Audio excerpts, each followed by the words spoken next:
ಮೂಲೆಯಲ್ಲೂ ಕೂಡ ಪಾಕ್ ಪರವಾಗಿ ಘೋಷಣೆಯನ್ನ ಕೂಗಿದ್ದನ್ನ ಖಂಡಿಸಿ ಬಿಜೆಪಿ ಪ್ರತಿಭಟನೆಯನ್ನ ಮಾಡ್ತಾ ಇದೆ. ಜಿಲ್ಲಾ ಕೇಂದ್ರಗಳಲ್ಲೂ ಕೂಡ ಬಿಜೆಪಿಯ ಹೋರಾಟ, ಕಾಂಗ್ರೆಸ್ ವಿರುದ್ಧ ಬಿಜೆಪಿಯ ಹೋರಾಟ ಜೋರಾಗಿದೆ. ರಾಜ್ಯದ ಜಿಲ್ಲಾ ಕೇಂದ್ರಗಳಲ್ಲಿ ಬಿಜೆಪಿಯ ಪ್ರತಿಭಟನೆ. ಮಂಗಳೂರನ್ನ ಗಮನಿಸಿದ್ರೆ ನೀವು ಹೇಗೆ ಹೊತ್ತಿ ಉರಿದಿತ್ತು ಅಂತ ಹೇಳಿ ಲಾಠಿ ಚಾರ್ಜ್ ಕೂಡ ಆಗಿತ್ತು. ಹುಬ್ಬಳ್ಳಿಯಲ್ಲೂ ಕೂಡ, ಶಿವಮೊಗ್ಗ, ವಿಜಯನಗರದಲ್ಲೂ ಕೂಡ ಪ್ರತಿಭಟನೆ ಆಗಿದೆ. ಕಾಂಗ್ರೆಸ್ ವಿರುದ್ಧ ಪ್ರತಿಭಟನೆಯನ್ನ ಮಾಡಿದ್ದಾರೆ. ಪಾಕ್ ಪರ ಘೋಷಣೆ ಕೂಗಿರುವ ಆರೋಪದ ಹಿನ್ನೆಲೆಯಲ್ಲಿ ಆಕ್ರೋಶವನ್ನು ಹೊರಹಾಕಿದ್ದಾರೆ ಜಿಲ್ಲಾ ಕೇಂದ್ರಗಳಲ್ಲಿ. ಯಾವುದೇ ಕಾರಣಕ್ಕೂ ಕೂಡ ಇದನ್ನು ನಾವು ಸಹಿಸೋದಿಲ್ಲ. ರಾಜ್ಯ ಸರ್ಕಾರದ ವಿರುದ್ಧ ಬಿಜೆಪಿ ಆಕ್ರೋಶದ ಕಹಳೆಯನ್ನ ಮೊಳಗಿಸಿದೆ. ಇವತ್ತು ರಾಜ್ಯದ ಬೇರೆ ಬೇರೆ ಕಡೆಗಳಲ್ಲೂ ಕೂಡ, ಮೂಲೆಯಲ್ಲೂ ಕೂಡ ಇವತ್ತು ಬಿಜೆಪಿ ಪ್ರತಿಭಟನೆಯನ್ನ ಮಾಡುತ್ತೆ. ಜಿಲ್ಲಾ ಕೇಂದ್ರಗಳಲ್ಲಿ ಇವತ್ತು ಪ್ರತಿಭಟನೆಯನ್ನ ಮಾಡೋದಕ್ಕೆ ಕಾರ್ಯಕರ್ತರಿಗೆ ಕರೆ ಕೊಟ್ಟಿದೆ. ನೋಡಿ, ಇದು ವಿಜಯಪುರ ಸೇರಿದಂತೆ ಶಿವಮೊಗ್ಗದಲ್ಲೂ ಕೂಡ ಪ್ರತಿಭಟನೆ ಆಗಿರೋದು. ಹಾಗೆ ರಾಜ್ಯದ ಬೇರೆ ಬೇರೆ ಕಡೆಗಳಲ್ಲಿ ಪ್ರತಿಭಟನೆ ಹೇಗಾಗಿದೆ ಅನ್ನೋದನ್ನು ಗಮನಿಸ್ತಾ ಇದ್ದೀರಿ. ಆ ಮೂಲಕ ನಾಸಿರ್ ಹುಸೇನ್ ಅವರ ಏನು ಸಂಭ್ರಮಾಚರಣೆ ಏನಿತ್ತು, ರಾಜ್ಯಸಭಾ ಸದಸ್ಯರಾಗಿ ಆಯ್ಕೆಯಾದ ಸಂಭ್ರಮಾಚರಣೆಯ ಸಮಯದಲ್ಲಿ ಅವರ ಬೆಂಬಲಿಗರು ಪಾಕಿಸ್ತಾನಕ್ಕೆ ಜಿಂದಾಬಾದ್ ಅಂತ ಹೇಳಿ ಕೂಗಿರೋದು, ಎಡವಟ್ಟು ಮಾಡಿಕೊಂಡಿರೋದು, ಅದಾದ ನಂತರ ನಾಸಿರ್ ಹುಸೇನ್ ಅವರು ಕೊಟ್ಟಂತ ಹೇಳಿಕೆ, ಇದೆಲ್ಲವೂ ಕೂಡ ಭಾರಿ ಚರ್ಚೆಗೆ ಕಾರಣ ಆಗಿತ್ತು. ದೇಶದಾದ್ಯಂತ ಇದನ್ನ ಬಿಜೆಪಿ ಖಂಡಿಸಿತ್ತು. ಈಗ ರಾಜ್ಯದ ಮೂಲೆಯಲ್ಲೂ ಕೂಡ ಪ್ರತಿಭಟನೆಯ ಕಾವು ಜೋರಾಗಿದೆ. ಮತ್ತೊಂದು ಕಡೆಯಲ್ಲಿ ಪೊಲೀಸರು ಇದರ ತನಿಖೆಗೆ 4 ತಂಡವನ್ನು ಕೂಡ ರಚನೆ ಮಾಡಿದ್ದಾಗಿಯೂ ಕೂಡ ನಮಗೆ ಮಾಹಿತಿ ಲಭ್ಯವಾಗಿದೆ. ಮೊನ್ನೆ ಕಾರ್ಕಳದ ಶಾಸಕ ಸುನಿಲ್ ಕುಮಾರ್ ಸದನದಲ್ಲಿ ಇದನ್ನ ಪ್ರಸ್ತಾಪಿಸಿ ಮಾತನಾಡ್ತಾ ಇದ್ದಾರೆ. ಬನ್ನಿ ಲೈವ್ ನೋಡೋಣ. ಘಟನೆಗಳು ಈ ರೀತಿಯಾದಂತಹ ಧೋರಣೆಗಳ ಕಾರಣಕ್ಕೆ ಇಷ್ಟು ಧೈರ್ಯ ಪಾಕಿಸ್ತಾನದ ಪರವಾಗಿ ಘೋಷಣೆಗಳನ್ನ ಕೂಗುವಂತ ಧೈರ್ಯ ಬಂದಿರಬಹುದು ಅಂತ ನಾನು ಊಹೆ ಮಾಡ್ಕೊಳ್ಳೋದು. ವಿಧಾನಸಭಾ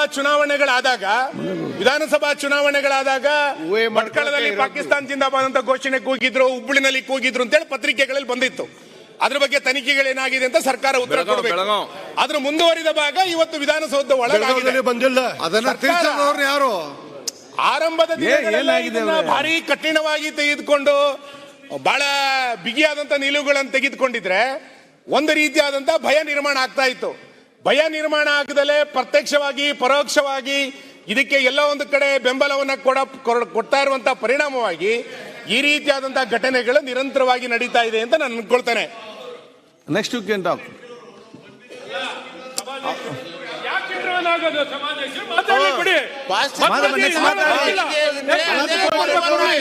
You can clarify next.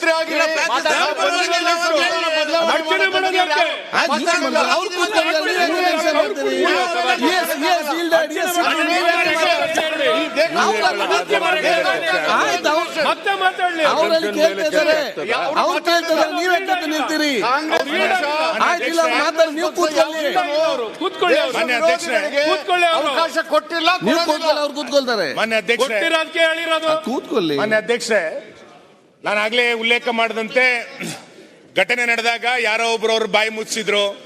ಅದಾದ ನಂತರ ಮೀಡಿಯಾಗಳಲ್ಲಿ ಬಹಳ ದೊಡ್ಡ ಪ್ರಮಾಣದ ಸುದ್ದಿಗಳಾಯಿತು. ರಾಜ್ಯಸಭೆಯಲ್ಲಿ ಚುನಾವಣೆಗಳೆಲ್ಲ ಹೇಗಾಯಿತು ಅನ್ನೋದಕ್ಕಿಂತ ಹೆಚ್ಚಾಗಿ ಪಾಕಿಸ್ತಾನ್ ಜಿಂದಾಬಾದ್ ಘೋಷಣೆ ಕೂಗಿದ್ರು ಅನ್ನುವಂಥದ್ದೇ ನನ್ನ ಇಡೀ ದಿನ ಸುದ್ದಿಗಳಾಗಿದೆ. ನಾವು ಇದನ್ನ ನೋಡಿ ಸುಮ್ಮನೆ ಕೂತ್ಕೊಳ್ಳೋ ಪ್ರಶ್ನೆ ಇಲ್ಲ. ನಾವು ಇದನ್ನ ಸರ್ಕಾರವನ್ನ ಪ್ರಶ್ನೆ ಮಾಡಲೇಬೇಕು. ನಮ್ಮ ಹಕ್ಕಿದೆ, ಪ್ರಶ್ನೆ ಮಾಡ್ತಾ ಇದ್ದೀವಿ. ನಿನ್ನೆ ಪತ್ರಕರ್ತರು ಅದನ್ನ ಪ್ರಶ್ನೆ ಕೇಳಲಿಕ್ಕೆ ಹೋದಾಗ ಪತ್ರಕರ್ತರನ್ನ ಗದರಿಸಿದಂತ ಘಟನೆಗಳು ಕೂಡ ನಿನ್ನೆ ನಡೆದಿಲ್ಲ ಅಂತೇನಿಲ್ಲ. ಅಂದ್ರೆ ಇದನ್ನ ಪ್ರಶ್ನೆ ಮಾಡೋದು ತಪ್ಪು ಅನ್ನುವಷ್ಟರ ಮಟ್ಟಿಗೆ ಸರ್ಕಾರದ ಜನಪ್ರತಿನಿಧಿಗಳ ವರ್ತನೆಗಳು ಹಿಂಗಾದ್ರೆ ಯಾರು ಕೇಳಬೇಕು, ಎಲ್ಲಿ ಕೇಳಬೇಕು ಇದನ್ನ? ಈ ಕಾರಣಕ್ಕೆ ನನ್ನ ಘಟನೆ ನಡೆದ ನಂತರ ನೀವೇ ಹೇಳ್ಬೇಕು. ವಿಧಾನಸೌಧದಿಂದ ಹೊರಗೆ ಹೋಗ್ಲಿಕ್ಕೆ 2 ಗೇಟ್ ಇರೋದು, ಏನು 16 ಗೇಟ್ಗಳೇನಿಲ್ಲ. ಹೆಂಗೆ ಆ ಗುಂಪನ್ನ ಹೊರಗೋಗ್ಲಿಕ್ಕೆ ಪೊಲೀಸರು ಬಿಟ್ರು? ಘಟನೆ ನಡೆದಾದ ನಂತರ ಇವತ್ತಿನ ತನಕ, ಈ ಕ್ಷಣ ತನಕ ಯಾಕೆ ಒಬ್ಬರನ್ನ ಅರೆಸ್ಟ್ ಮಾಡಲಿಲ್ಲ? ಯಾವ ತನಿಖೆ ಆಗಬೇಕು ಅಂತ ಕಾಯ್ತಾ ಇದ್ದೀರಿ? ವಿಚಾರಣೆ ಮಾಡೋದಕ್ಕೆ ದೊಡ್ಡ ವಿಷಯನಾ? ನನ್ನ ರಾತ್ರಿ ಘಟನೆ ಆದ ನಂತರ ಇರೋದೇ 2 gate, south gate, north gate. ಆ 2 ಗೇಟಿಂದ ಹೋಗ್ಬೇಕಿತ್ತು. ಯಾರನ್ನೂ ಹೋಗ್ಲಿಕ್ಕೆ, ಎಲ್ಲರನ್ನೂ ರಾಜಾರಾಜವಾಗಿ ಹೋಗ್ಲಿಕ್ಕೆ ಬಿಟ್ಟು ರಾತ್ರಿ ನಾವು ಪೊಲೀಸ್ ಸ್ಟೇಷನ್ಗೆ ಹೋಗಿ ಕಂಪ್ಲೇಂಟ್ ಕೊಡೋ ತನಕ ಸೋಮೋಟೋ ಮೊಕದ್ದಮೆಯನ್ನು ದಾಖಲು ಮಾಡಲಿಕ್ಕೆ ಪೊಲೀಸರು ಹಿಂದೇಟ್ ಆಗ್ತಾ ಇದ್ದಾರೆ ಅಂತಂದ್ರೆ ಇದನ್ನ ಕೇಸ್ ಹಾಕಬೇಡಿ ಅಂತ ಹೇಳ್ತಾ ಇರುವಂತ ಹಿಂದಿನ ಕೈ ಯಾವುದು? ಹಿಂದಿರುವಂತ ಶಕ್ತಿ ಯಾವ್ದಾಗಾದ್ರೆ? ಇದನ್ನ ಇವತ್ತು ಪ್ರಶ್ನೆ ಮಾಡಬೇಕಾಗಿರುವಂತದ್ದು ಇಡೀ ನಾಗರಿಕ ಸಮಾಜದ ಕರ್ತವ್ಯ ಇದೆ. ಇದನ್ನ ಇವತ್ತು ನಾವು ಪ್ರಶ್ನೆಯನ್ನ ಕೇಳ್ತಾ ಇದ್ದೀವಿ.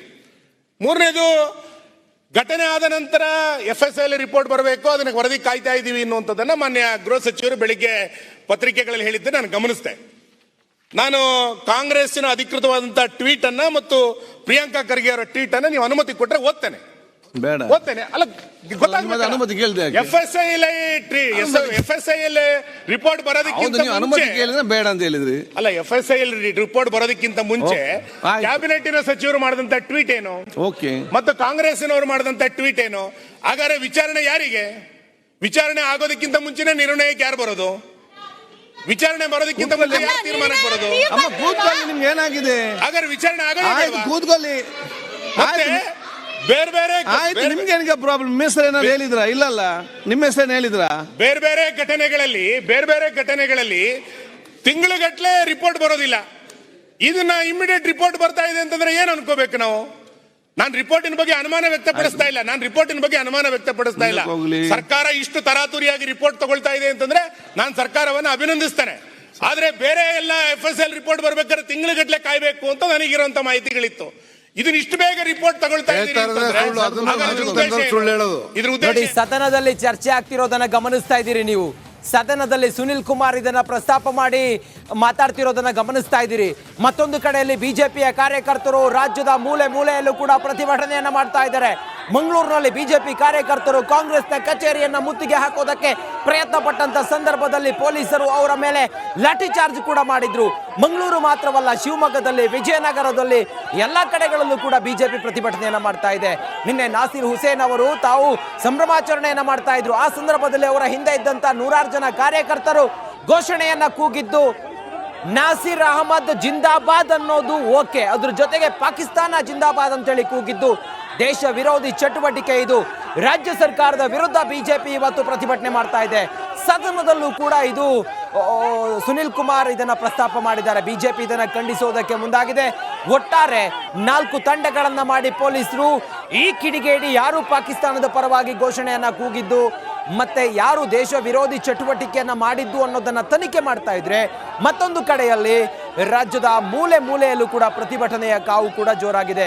ವಿಜಯನಗರದಲ್ಲಿ, ಮಂಗಳೂರಿನಲ್ಲಿ, ಶಿವಮೊಗ್ಗದಲ್ಲಿ ಬಿಜೆಪಿ ಪ್ರತಿಭಟನೆಯನ್ನ ಮಾಡ್ತಾ ಇರೋದನ್ನ ಗಮನಿಸ್ತಾ ಇದ್ದೀರಿ. ಜಿಲ್ಲಾ ಕೇಂದ್ರಗಳಲ್ಲಿ ಬಿಜೆಪಿಯ ಕಾರ್ಯಕರ್ತರು ಪಾಕಿಸ್ತಾನದ ಪರವಾಗಿ ಘೋಷಣೆಯನ್ನ ಕೂಗಿರುವಂತ ನಾಸಿರ್ ಹುಸೇನ್ ಅವರ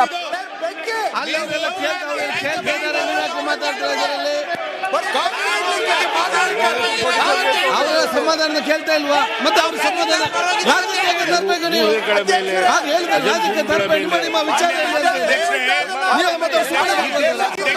ನಿಮ್ಗೆ ಯಾರು ಘಟನೆ ಬಗ್ಗೆ ಸೀರಿಯಸ್ ಅದು ಬಿಟ್ಟು ಪಾಲಿಟಿಕ್ಸ್ ಆಗಿ ಮಾತಾಡ್ತೀರಿ. ಇಲ್ಲಿ ನೀವು ಸಮಸ್ಯೆ ಇದ್ದೀರಿ.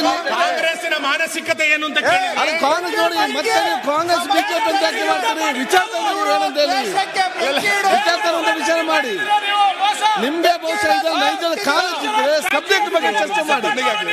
ನಿಮ್ಗೆ ಬರೀ ರಾಜಕೀಯ ಮಾಡಬೇಕು, ಇವತ್ತು ಕಾಲೇಜ್ ಇಲ್ಲ ಅಂತ ಏನ್ ಮಾಡ್ಲಿಕ್ಕೆ ಆಗುದಿಲ್ಲ. ಮಾತಾಡ್ಲಿಕ್ಕೆ ಎಲ್ಲ ಅವಕಾಶ ಮಾಡಿ ಕೊಟ್ಟಿದ್ದಾರೆ, ಎಲ್ಲ ಕೇಳ್ತಿದ್ದಾರೆ. ನೀವು ಚೆನ್ನಾಗಿ ಮಾತಾಡ್ತೀರಿ. ಪಾಲಿಟಿಕ್ಸ್ ಸುಮ್ಮನೆ ಕೂತ್ಕೊಳ್ಳಬೇಕು. ನೀವು ಮತ್ತೆ ನೀವು ಪಾಲಿಟಿಕ್ಸ್ ಅಂತ ನೀವು ಅನಗತ್ಯವಾಗಿ ತಂದ್ರೆ ಸರ್ ಆಗ್ತದ. ನೀವು ಫಸ್ಟ್ ಕರೆಕ್ಟ್ ಆಗಿ ಮತ್ತೆ ಬೇರೆಯವ್ರ ಬೈಕ್ ಕೆಲಸ ಮಾಡಿ. ದಯವಿಟ್ಟು ನೋಡಿ. ಆಯ್ತು, ನೆಕ್ಸ್ಟ್ ಸರ್ಕಾರ ಉತ್ತರ ಕೊಡಿ. ಒಂದ್ ನಿಮಿಷ ಅಧ್ಯಕ್ಷರೇ, ಒಂದ್ ನಿಮಿಷ ಆಯ್ತು, ಒಬ್ರು ಮಾತಾಡ್ಲಿ ದಯವಿಟ್ಟು. ಅಧ್ಯಕ್ಷರೇ, ನಾವು ಅವರು ಸ್ವಲ್ಪ ಉದ್ದೇಶಪೂರ್ವಕವಾಗಿ ಪ್ರಚೋದನಾತ್ಮಕವಾಗಿ ಮಾತಾಡಿದ್ರು ಕೂಡ ಮಧ್ಯ ಪ್ರವೇಶ ಮಾಡಬಾರ್ದು ಅಂತ ಸುಮ್ಮನೆ ಇದ್ದೇವೆ. ಸ್ವಾಮಿ